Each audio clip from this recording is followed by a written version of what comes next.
Hey guys, the Game Geek here, the stereotypical British gamer, and today I'm going to go over my impressions from EuroGamer of Black Ops 2. Now, I've got my cup of tea ready, so let's get started.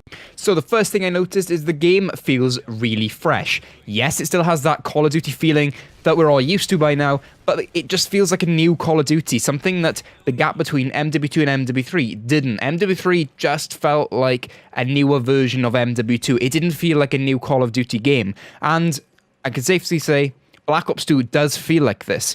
The graphics look polished. I know it's still got the same ancient engine that we've had for a while, but somehow they've managed to make the game just look better. It looks more appealing to the eyes than the previous Call of Duties did to me.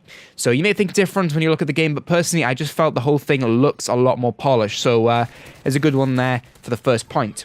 So now let's talk about the multiplayer side of things, because that's what I got to play at EuroGamer and watch other pro gamers play as well, which was awesome, by the way. So, point streaks. They're slightly harder to achieve since MW3 and what we saw Black Ops 2 in Gamescom. So in Black Ops 2 now, this current version that I saw, they are harder to achieve these point streaks than previously seen. This is something that I welcome, personally. Point streaks should feel like an achievement, and in MW3, they just didn't. Support ruined kill streaks for me. People could easily get powerful kill streaks, you know, like the EMP and the Juggernaut, just by reaching 18 kills, regardless of how many deaths they got. So personally, I didn't feel there was any skill in getting those kill streaks. You know, it's quite easy to kill 18 people, you know, and die a million times in the process. You could just run in with a powerful MP7 or something like that, get shot a load of times, but you would end up killing a lot of people as well. I didn't think there was any skill to that, and I didn't like that. So, from what I've seen, there is no support package or anything like this. All of the support kill streaks, I haven't seen any of them yet. Don't take my word for it that there isn't any at all,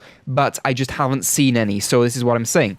Now let's look at the weapons. Now you'll recognize a lot of the weapons in Black Ops 2. Most of them are weapons that have been in MW3 before. So we've seen these weapons, and some of them are weapons that we've seen in Call of Duty in general, things like the AK-47 for instance. So I saw a lot of guns like the AK-47, the MP7, and SCAR-L being used.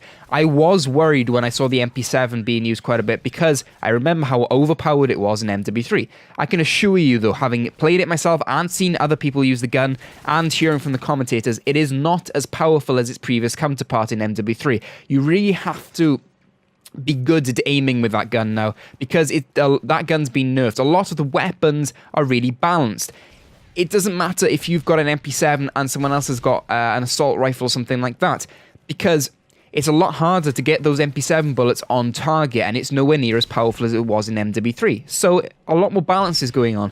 It's easier to balance the guns now because the perks don't affect the guns at all. You can't get a sleight of hand perk or anything like that can affect the way the guns perform, which means that Treyarch can finally balance the guns out, because any of the changes you make to the guns have to be add-ons to the guns, like attachments or perks just for the guns. So that means they can change each individual gun perk so that it operates in a different way depending on the gun. So if a gun's already got a really fast reload, then they're not going to make a perk that gives you, you know, the fastest reload in any other gun. They're going to make that perk not quite as fast as other guns that have a slower reload. So hopefully you understand what I'm getting to there, but basically they can balance the weapons out, and from what I can see, the guns really look balanced. I was playing in a game, they felt balanced. You know, if I had an MP7, I didn't feel like I had a massive advantage, or didn't feel like I had any advantage over the other players that had snipers or assault rifles or anything like that, or shotguns. It doesn't matter.